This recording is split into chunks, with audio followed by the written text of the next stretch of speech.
were talking about pandemic and, using schedules during pandemic.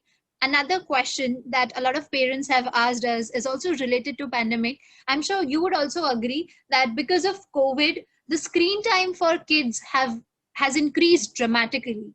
So what are the advantages and also disadvantages of this increased screen time, and what can be done about it?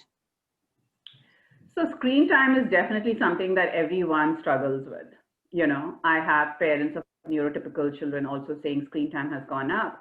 What it basically comes, screen time per se is not bad, but it is bad when they're not playing and they're not doing other things.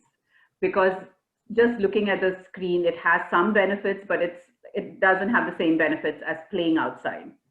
And again, because that's connected with your neurotransmitters. And we need the brain to be flooded with those neurotransmitters too, to just get them into, to do things.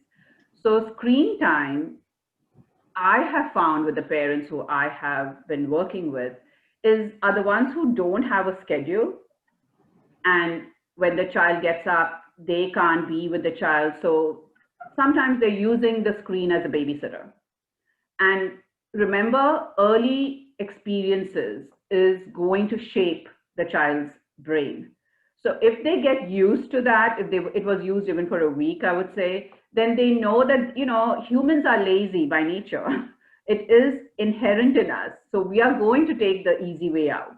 So your child is going to take that easy way out. So I think it's not as easy. If your child is addicted to the screen, 100%, it's not what we want. And there is a way of doing it. Again, you can't just do it, but I can definitely refer them and show them some basic things that they can do. But I feel using a timer, if the child is an autistic child, using a timer, putting that schedule there. Because I find children on the autism spectrum, they follow the schedule because that's part of their diagnosis. They are very rigid. So you want to leverage that, I'm going to just share one thing with you is, with this child on the spectrum, and he was having a hard time during the therapy session, but I always structure my sessions as first it's with songs, which he likes.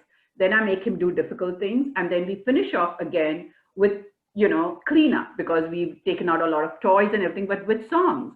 And he was having a hard time. I had to take him back to the classroom, and I was like, he was almost having a meltdown. So, but I just started the songs and he knew the routine. So he stood up, smiled, and I couldn't believe it. I was like, he's so, the routine, it made me realize that we've got to leverage it. So you could use a routine, and let them know, use a timer and say, okay, now screen time is over. Now we need to do something else. But it makes us as adults very accountable too. So if we regulate and we see what we are doing, then we can. And if I'm going to be watching a lot of TV and I'm telling my child not to watch, I don't think that's going to happen because they see what you're doing. It's modeling, right? They see what you're doing. So you can't tell a child not to watch TV and you watch TV yourself a lot.